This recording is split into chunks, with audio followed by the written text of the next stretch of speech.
The Queensland Senator, Pauline Hanson. Pauline, welcome back to Outsiders. Thanks, Rowan. Yeah, good to be with you. And with the flu season now coming on, if people are going to pick up the flu virus, plus with the coronavirus, I think it will affect a lot of Australians. I don't agree with what he's doing in shutting down the whole economy. You've got parts of rural and regional Queensland, as the rest of the country, have shut down their small businesses. Now, these communities rely on those businesses, and there's no evidence of any coronavirus in these centres at all, and yet they've shut them down. I think it's wrong because these centres of rural and regional areas are struggling for people to come through to keep the businesses open. I think once they shut down, we're going to make a lot of ghost towns of a lot of our areas in rural and regional Australia. The package that is passing, yes, we have to support the Australian people with an income, but it's affecting so many areas, whether it be family law, you've got small businesses, you've got people who are going to face a lot of depression, you've got to find a lot more hardships, people losing their homes, their businesses. It's going to be absolutely amazing how we're going to come out the other end of this. Rita. Well, that notion of hibernating businesses, do you think that's feasible? Is that something that could happen, or are they going to go under in that 6-month, 8-month period and there'll be nothing there to reinvigorate? That's right. Prior to this, a lot of businesses that I spoke to were actually struggling to keep their heads above water, and whether they wanted to keep going. A lot of them were actually looking at moving overseas because they couldn't afford the cost of electricity, running the businesses, rent, and also the wages, high wages, and yet we kept bringing in the cheap imports into Australia. We've destroyed our industries and manufacturing over the years. Now, on top of this, people are going to lose their good staff, restarting up again. A lot of them won't even bother. They won't even bother going back into business again. So you've got a lot of the small businesses that employ about 85% of the workforce. We're going to have unemployment for a long period of time that people won't. What the government should be doing, and RM Williams has just closed, for the life of me I don't understand why, all right? If you're going to have these businesses going, these industries and manufacturing, you have people go for a test, a temperature test. So before they can go in, if they got high temperature, you don't allow them in. You can't just shut down the businesses, industries and manufacturing. What would they do if they shut down the mining sites? We wouldn't have the coal to produce the energy that we need. So where is it going to stop? Common sense needs to prevail this. We can't shut down our economy. And as you said, Rowan, the debt we're going to leave for future generations, that's not going to be paid back. This is about socialism. It's about controlling people. And as you said, rounding up a woman in the park because she's sitting on a bench and giving her a fine. People can't meet. I spoke to a Professor Ian Brighthope. He said, and he studied medicine for 40 years, and it's written up in the journals.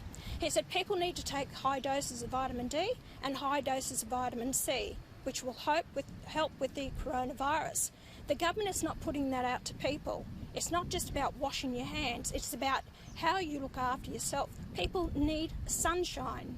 That does help with their immune system. James. To become a country that does more for ourselves.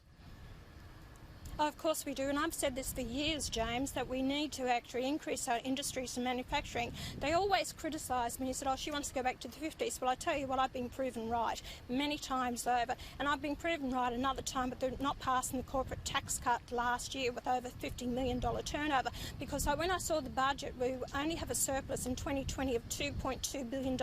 I said, we can't afford this corporate tax cuts up $80 billion, especially when we pass the personal tax cuts of $144 billion. So I said, we don't know the state of the economy further down the track. How can we give these tax cuts? So it's proven right. China, you know what, Australia?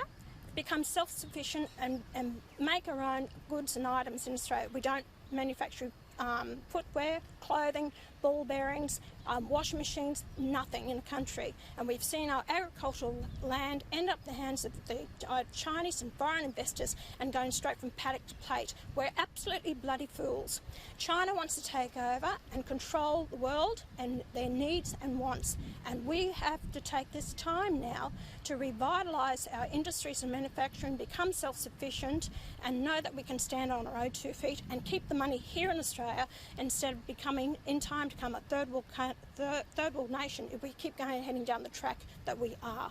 Now, there's plenty to talk about here with Pauline Hanson, with James Morrow and with Gary Hardgrave. Now, I know that this has popped up in other spots, but I want to share with everyone here a bloke from the World Health Organization doing an interview on Taiwanese television, I think that it is, or sorry, Hong Kong television. The subject of Taiwan comes up, and then suddenly the internet connection doesn't work. Roll the tape.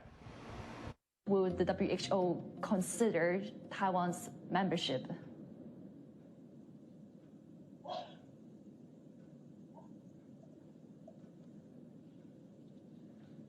Hello?